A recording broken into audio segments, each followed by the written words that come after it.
Kwaba and then so do Badwam TV Badwam health tips so now from money ya the radio se wa me ehunu so now watch you so health tips ye din komo afa waist pains ehun sisi enye bete tiene no ene na watch you nyina kan ehunu eni nkomo ifasedama endpoint homeopathic clinic na Daruma na dwumadie ye de bro ya rebia ha wadwen a na wafre doctor na wajo so say diabetes hypertension no emema prostate no na no muhunu ne oyeye esro twumika ne bra ne be check odie no ansa na Daruma na ye de dwumadie ebro ene so yenya akwanya no say ye ne doctor Dubuate di enkomo na wotwe mu nyina simenum ye nche ntimesro tie ni ye senya wuko na wo so a wo ye nipa ye de a one day be there obete kakra wo mu ti wutie eho asema na boa me di afia amankwa tamaklo me wo doctor Dubuate wo ha ye di nkomodo ga ne mu akwaba ye das bibia boko na wotwe mu so ye kasafa sisi yade waist pains nti wo bone tofa waist pains condition be you meda say first of all say te ase say enipa da se ni ye sisi no edi mu akotene e wo ye day to day activities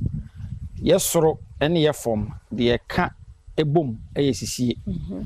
no bebre obahu se obi o se me sisi ya me ya na ode nsa e de ahye ne mfe obi se sisi ya ne ya na ne nsa hye na ya ase ye ka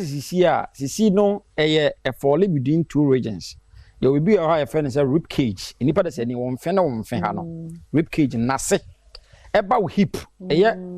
ojonku ene ojonku no in between this side or rib cage no ase eba ojonku no ho na sisie ewo ti isisi eni emfe isisi eni enti ho na wo na sisie no ena e kawi honam duani nyina nti eba nante ye betena ase ye beda ye betwa mika de ye bia sisie no ena ma ye timi ye de eye saade no na obi wo ha sisie ye ka ho ase mo bi sisi timi ye ne ya to the extent the says anybody say no nipa no oda ho a osole a enye yi obi sitimi ye ne ya to the extent say nipa no wa chia oba wo se wo hwe nipa no from the tibesi na ase a wotimu se asset articulator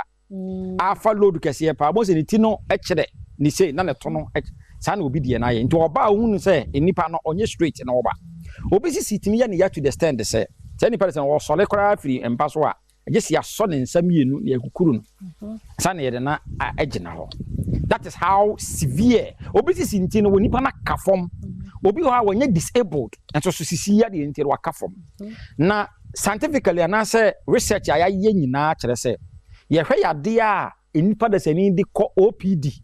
say wo hwe endpoint say ye kwalebu say ye konfanoche yade a nipa bebere no a de ko ayaresa bia kese de di makotene pa no eye sisi yade yes, especially where the ages between 30 to be about 70 years and one. Yade be bebreta de hospital pa no e sisi yade. Enti sisi yade no comes in different grade. Obia sisi betman ya eno no de obi ha sisi ya ne ya within a short time, within a day or two. Na sisi yade ne ko. But won se sisi yade atwa so be about 1 week sisi need to 2 ena won ko ne ba. Eno ene ye ka no ho asem ya pese edi ho asem na wotwe nyina eti topic no eye dey sisi yade waist pains itimi di nipa enya endpoint homeopathic clinic ene ye ne mo ka say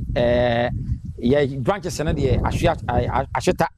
Kumasi Takrade Accra enyina number say yade bi ha obia including sisi yade hawa number obetimi afre eye 0244 867068 0244 867068. Yeah, that's it. Dr. Dubuate no ochino nso Nyankopon ye adom akan ye ho na wotwe mu nkoma ye die no ene wo bone tofa de amaye na Daruma ene ye de dwumadie so ebro ti yare bia ha wadwen afre endpoint number no 0244867068 ochino nkwa hoden wo ho a ebeto so